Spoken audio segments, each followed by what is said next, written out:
학생 여러분 안녕하십니까? 자, 오늘 이 시간에는 고체에 대해서 학습을 할 텐데요. 이 고체에서는 좀 중요한 게 이 고체의 정의랑 그다음에 결정 구조입니다. 그래서 그거를 자세히 한번 살펴보면 되겠습니다. 자, 한번 볼까요?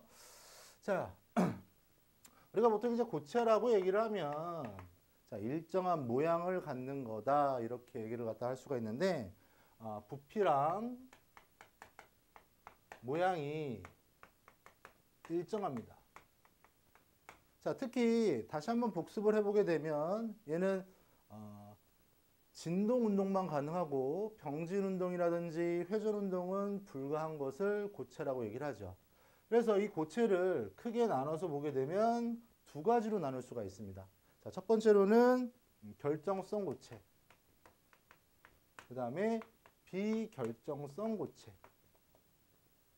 자, 결정과 비결정. 자, 모양 때문에 그런데요. 자, 결정을 갖다 보게 되면 얘네들의 이제 분자의 배열이 규칙적입니다. 이 규칙이라는 거에다가 좀 기억을 잘 해두시고요. 그 다음에 비결정은 불규칙적이다. 그래서 우리가 광학적으로 보게 되면 결정성 같은 경우는 빛이 이렇게 들어오면서 이제 꺾이기 때문에 주로 이제 결정성 고체 같은 경우는 굉장히 이제 불투명합니다. 반면에 이제 비결착성 같은 경우는 직진 쭉 이렇게 광학적으로 직진되기 때문에 우리가 보통 투명하게 보는 거죠. 됐습니까? 자, 들리니? 자. 그래서 얘네들의 이제 그래프 상으로도 보면 우리가 확인할 수가 있는데 자, 우리가 시간에 따라서 어떤 온도를 갖다 계속 가합니다. 자, 결정성 고체는 자, 이렇게 일정하게 이렇게 온도를 봤을 때 이 열을 먹는 구간이 있어요. 그래서 이제 여기가 고체라고 생각을 하면 여기를 우리는 뭐라고 하냐면 녹는 점이라고 얘기를 하죠. 반면에 이 비결정성 같은 경우는요. 이런 것들이 뭐 이렇게 일정한 부분이 아니고 이렇게 돼 있단 말이야. 그래서 이것을 우리는 비결정성이라고 얘기를 합니다. 그래서 여러분들이 거기 교재에 나와 있는 결정성과 비결정성, 자, 거기 각각 예에 해당하는 거 좀 기억해 두시기 바라겠고요. 자, 특히 이제 결정의 종류를 보게 되면 자, 중요한 특징만 기억을 한번 해봅시다. 자, 분자 결정이 있죠. 분자 결정. 분자가 결정을 이루는 게 분자 결정이라고 얘기를 합니다. 그 다음에 이온 결정. 이온 결정. 그 다음에 원자 결정. 자, 또 뭐 있을까요? 금속 결정. 자, 이런 분자 결정, 이온 결정, 원자 결정, 금속 결정이 있는데 먼저 판단하는 기준을 좀 봅시다. 기준을 갖다 보게 되면 요거부터 보는 거야. 물리적 특성으로 전기 통하는지 통하지 않는지. 자, 분자 결정은 전기가 통하지가 않습니다. 그 다음에 이온 결정은 세모라고 할게요. 자, 이것을 왜 그러냐면 고체일 때는 전기가 통하지 않는데 이제 수용액이 되게 되면 얘네들이 이온이 되면서 전자들이 막 이렇게 움직이잖아. 그러면서 전기가 통하기 때문에. 그다음에 원자 결정은 기본적으로 이제 통하지 않는데 좀 여기서 전자가 통하는 게, 그러니까 전류가 통하는 게 하나가 있습니다. 바로 이제 어떤 거? 카본. 흑연 같은 경우 바로 이제 통한다. 요거만 전기 통한다. 기억해 두시고요. 자, 금속 결정은 전기 통한다. 이렇게 봐주시면 됩니다. 자, 그 다음에 거기 이제 부가적으로 이제 녹는 점이라든지 막 이제 결합 힘이 나와 있는데, 굉장히 간단해. 이거 외울 필요도 없어. 분자 결정은 분자니까 분자 간에 힘이 작용을 하겠고, 그 다음에 이온 결정은 이온이니까 이온 간에 힘이 작용을 하겠죠. 그 다음에 이제 원자 결정 같은 경우는 원자를 이루면서 바로 어떤 화합물을 이루니까 공유 결합 형태의 힘이 작용을 하고요. 금속 결정은 금속 결합 형태 이렇게 작용을 하겠죠. 그래서 이것도 마찬가지로 얘를 좀 잘 기억을 해 두십시오. 자, 분자 결정의 대표적인 게 드라이 아이스. 자, 교재에 다 나와 있죠. 그 다음에 이제 이온 결정에 해당하는 게 바로 이제 소금. 그다음에 원자 결정에 해당하는 게 다이아몬드.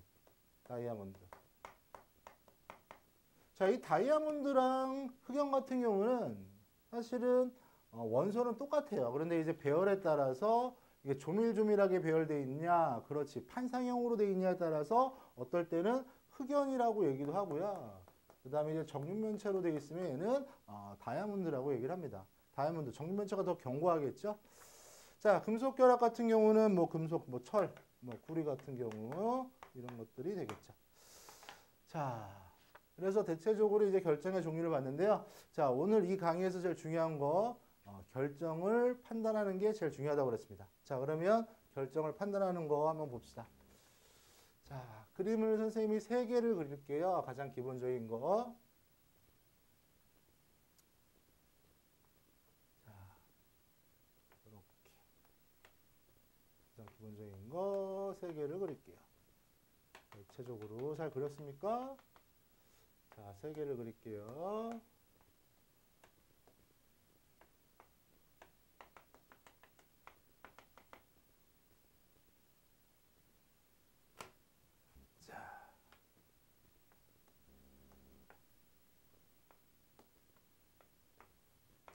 자, 이거 3개 정도는 가장 기본적인 거니까 꼭 기억을 해 두십시오. 자, 그럼 출발은 여기서부터 출발합니다. 그게 정육면체인데, 여기 결정이 여기. 이 모서리 쪽에 이제 결정이 있다라고 생각을 하는 겁니다. 자, 이게 가장 기본이에요. 그래서 얘를 갖다가 이제 단순 입방 구조라고 얘기를 하죠. 자, 그 다음에 또 하나 봐가지고 보게 되면, 자, 요게 바로 이제 가장 기준이야. 자, 요렇게 일단 돼 있고,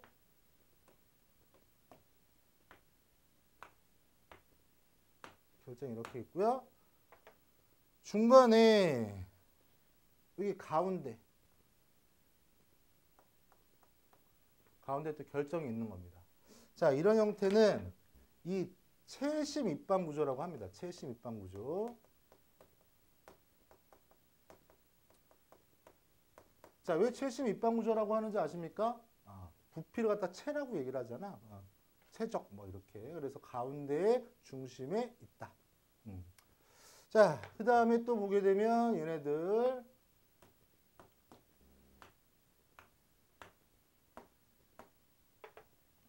자, 얘는 면심 입방 구조인데요.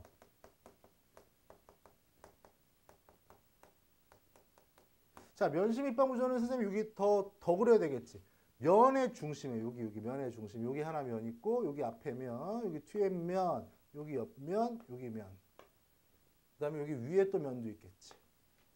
그래서 면의 중심에 또 결정이 있다라고 그래서 면심 입방 구조라고 얘기를 하는 겁니다.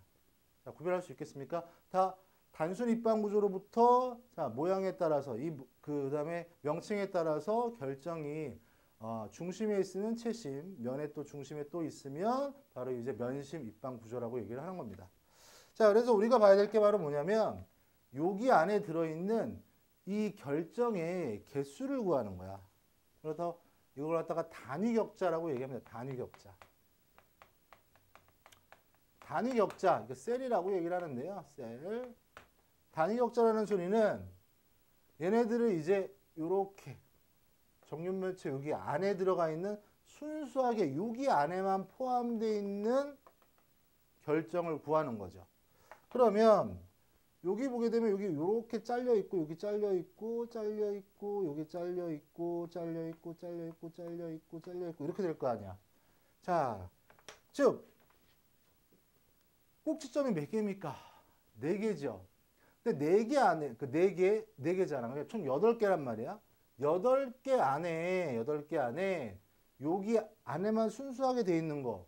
그러면 얘는 3면이니까 하나, 둘, 셋. 몇 번을 짜기면 되죠? 2분의 1 또 짜기고 2분의 1 그 다음에 또 2분의 1을 또 짜긴 게 순수한 여기 안에 들어가 있는 개수가 되겠지. 그러면 이거 계산하면 어떻게 됩니까? 8 곱하기 8분의 1이죠. 그러므로 여기 안에 들어가 있는 개수는 1개가 되는 거죠. 맞습니까? 자, 그 다음에 이제 최씨 밑방 구조를 봅시다. 최씨 밑방 구조도 똑같아. 최씨 밑방 구조는 단수 밑방 구조랑 뭐가 차이가 있다고? 자, 뭐가 차이가 있습니까? 간에 더 있는 거야. 그러니까 여기다가 1만 더하면 되겠죠. 그래서 최씨 밑방 구조는 격자 안에 바로 이제 결정이 2개가 들어가 있는 형태가 되겠습니다. 자, 면심 밑방 구조도 똑같아요. 자, 여기 노란색만 따져보게 되면 어떻게 됩니까? 하나가 들어가 있는 거죠. 그 다음에 이제 면심 중앙에 있는 거야. 자, 정육면체라고 그랬죠? 면이 몇 개야? 6개입니다. 6개. 정육면체니까. 그러면 여기에 잘랐을 때 보게 되면 여기 반만 들어갈 거 아니야. 반만. 그래서 2분의 1짜리가 몇 개? 6개. 그래서 샥샥 지우면 이게 3이니까 총 몇 개 들어간다? 4개 들어가는 겁니다. 자, 그래서 우리가 판단할 때 이 부피상 가장 결정수가 많은 것을 자, 고르시오. 그러면 어떤 걸 찾으면 되겠습니까? 면심 입방 구조를 찾으면 되겠죠. 됐습니까? 자, 그래서 여러분들 거기 확인해 두면 되겠고요. 거기 육방 밀집 구조도 나오는데 이것은 참고로 좀 기억만 해 두십시오. 자, 그래서 여러분들이 가장 중요한 결정에서 요걸 갖다가 배웠는데 우리가 앞 시간에서 막 기체 배웠죠. 그 다음에 액체, 그 다음에 고체. 그래서 오늘 요걸로 통해서 1강은 마무리가 되겠습니다. 자, 문제를 좀 이제 더 풀어야 될 텐데 자, 이론을 갖다가 먼저 확실히 기억을 해놓고 그 다음에 이제 잘 응용을 해서 바로 이제 여러분들이 문제 풀면서 확인하도록 하면 되겠습니다. 자, 오늘 여기까지 하겠습니다.